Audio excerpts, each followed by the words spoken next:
I'd like to share with you a fun feature Photoshop has added with generative fill.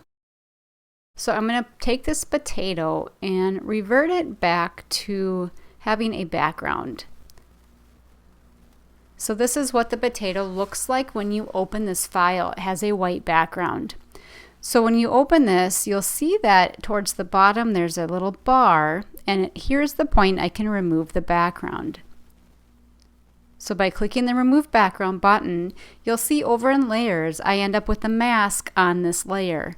So the mask indicates that white part that is being hidden, and you can see that it converts it to transparency with the checkerboard. If I wanted to, I can turn off the mask by holding Shift and clicking it, or I can Shift click and turn it back on. So it's non-destructive at this point. So now what I want to do is add some features to this potato using generative fill. By using the rectangular marquee tool, I can click and drag to create a background. So this is Photoshop's generative AI features. So down here with generative fill, I click that button and it will prompt me. It'll open up a field where I can enter in a prompt. So let's just say we want to put the potato in a jungle. So it will generate 3 options initially. You can select one of those 3, or you can choose to have Photoshop generate more. So here are the 3 that were generated. And you can just toggle between them by clicking over in your Properties panel, the thumbnails. Let's go with maybe this one. You can see down in Layers, I now have a layer that was created, and simply clicking and dragging it behind the potato will layer this and composite it appropriately. So you can play around with any of those backgrounds, or like I said, you can choose to generate more. The more vivid your prompt is, the better your result is going to be. Let's look at how we can add some more components to Mr. Potato here.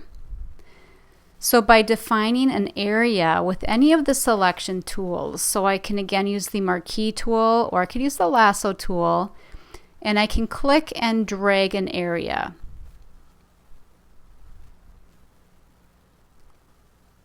So now I can do a generative fill again, enter in a prompt. Let's go with some glasses here. We'll type in vintage glasses and generate it. Again, I'm going to get 3 options. And you can see the 3 options here are all really great options.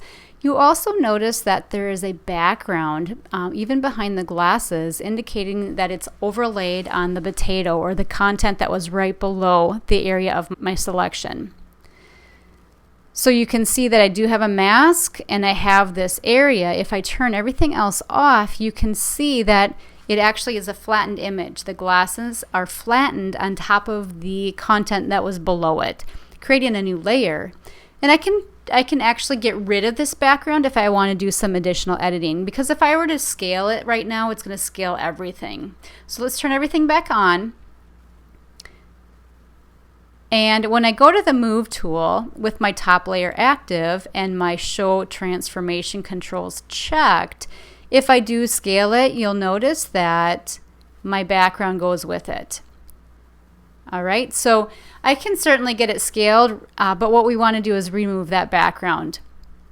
So what I need to do is actually rasterize this layer. So this layer right now is a generative layer, meaning that it will have that component. What I want to do is edit this. I apologize for my menu here running off, but you can see I can either convert it to a smart object, which is something we'll talk about in the future, or I can rasterize it. So smart object lets me have some more options with filters and effects. Let's go ahead and rasterize it. It's going to condense it, smash it down, and then what I can do is remove the background. So it still will have the mask here. which is okay because the minute I actually click remove background from my little prompt, again, you'll find that below, it's going to say, hey, you already have a mask there. Do you want to get rid of the old mask so I can put a new mask there? And I say okay, because that's what I want to do. And when I click on that, you can see that now I've removed that area. It's still there. So again, another non-destructive edit, but now I can have more flexibility. My glasses appear to be just floating on top of the potato. So these are really fun ways. So of course I need to check to accept that edit of that scale that I had done earlier. And now you can see I have two components, a background and a pair of glasses on top of the potato.